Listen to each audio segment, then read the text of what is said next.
Cette semaine, on vous propose une émission spéciale sur la série de livres illustrés Mémoire de la forêt qu'on adore. Et nous aurons la chance de recevoir sur le plateau de Nickelodeon Vibes Michaël Brun-Arnaud, l'auteur de ces magnifiques histoires, et Sanoé, l'illustratrice. Dans notre coup de cœur, on vous parlera du film d'animation Eliane et le sortilège qui arrive la semaine prochaine sur Netflix. Encore de belles rencontres qui nous attendent. Bonjour à tous, c'est Lexa, bienvenue dans Nickelodeon Vibes, votre émission d'info. Je suis ravie de vous retrouver en compagnie de mon complice de toujours, Johan. Comment ça va? Mais ça va très bien, et toi, Alexa? Mais ça va!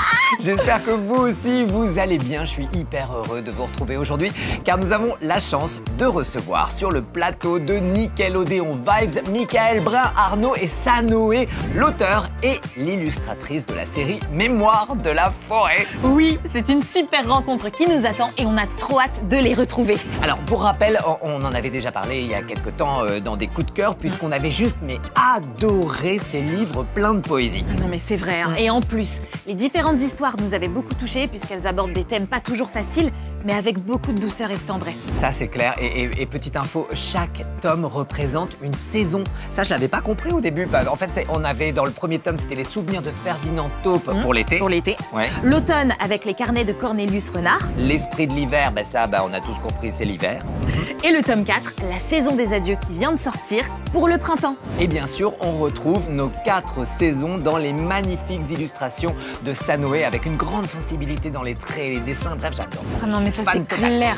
Alors, pour en savoir un peu plus sur cette série et sur ce 4e tome, on va tout de suite en discuter avec Michaël Brun-Arnaud et Sanoé. Allez, c'est parti!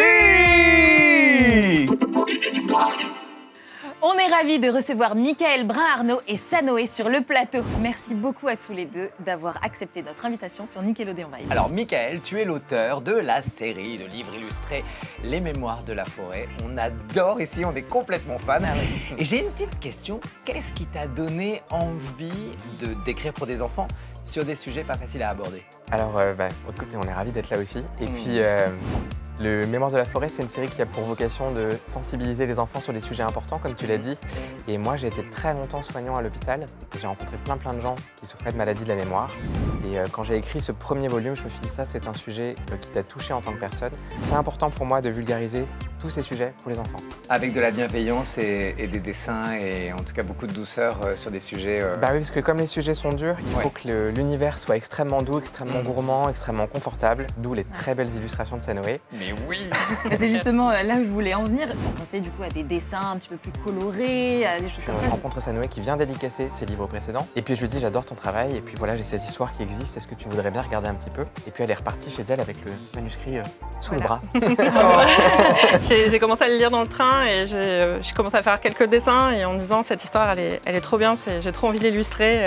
Et après, comment vous fonctionnez? C'est toi qui écris et tu dessines derrière, t'es inspiré par ça? Ou inversement, déjà quand tu écris, tu commences à dessiner? Alors il faut qu'il y ait le roman en entier en fait pour que je commence à travailler dessus. Et après effectivement on se réunit tous ensemble avec l'éditeur et Michaël pour définir quelle illustration serait le bien pour accompagner le texte à ce moment-là. Il valide et ensuite ça fait quoi de découvrir? Excuse-moi, je t'ai coupé, vas-y. C'est comme recevoir une surprise à chaque fois. C'est-à-dire que c'est comme un cadeau, tu l'ouvres et tu dis waouh.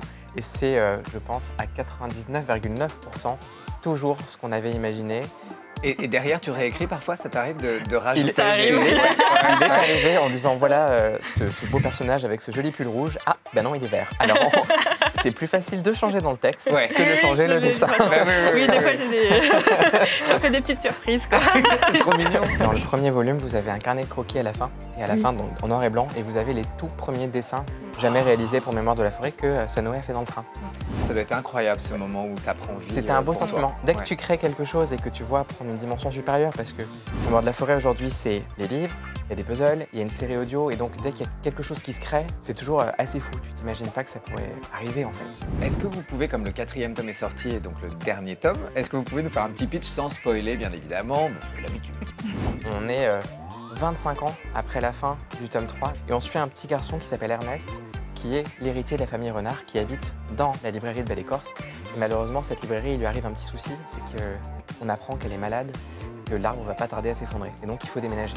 Et donc pour lui, c'est intolérable, mais il y a de l'espoir ce quand il était petit, on lui racontait une histoire Il y aurait apparemment un arbre qui s'appelle l'arbre des vœux, l'arbre des souhaits, où il pourrait aller et faire le vœu que son arbre ne meure pas.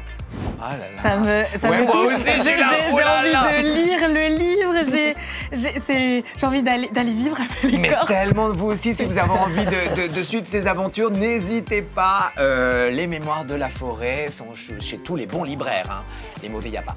Merci beaucoup, Mickaël. Merci beaucoup, Sanoé, d'avoir été avec nous sur le plateau de Nickelodeon Vibes. Vraiment, on est vraiment trop contents d'avoir partagé ça Merci, avec vous. merci. Vous revenez quand vous voulez, Oui, prochain, d'accord? le 5e.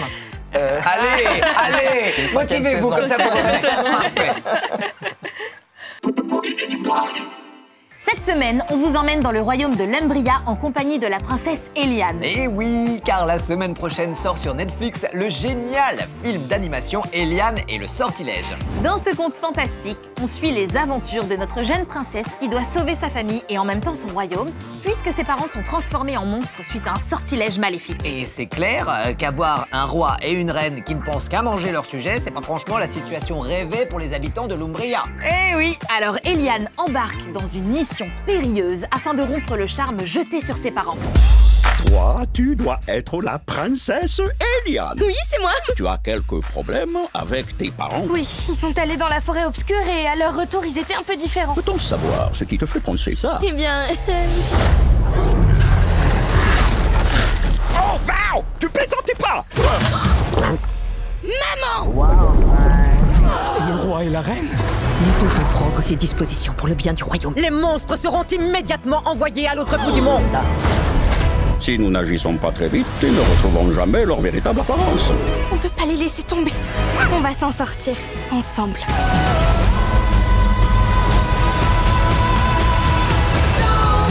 Ce film d'animation nous vient tout droit de l'incroyable créateur des mythiques Toy Story, Cars ou encore Shrek. Évidemment, on plonge encore une fois dans une aventure bien déjantée et super drôle avec des personnages et des situations pleines d'humour et de magie. Et nous, on adore. Baissez vos armes. Princesse? J'ai dit, baissez vos armes.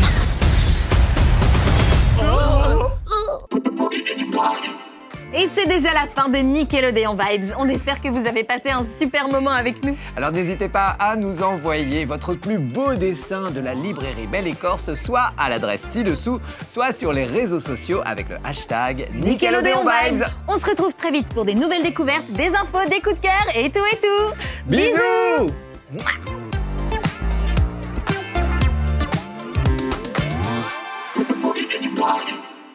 Johan, Oui. si t'étais un animal de belle écorce, tu serais lequel? Je serais un lion. Non, attends, non, un tigre. Un tigre.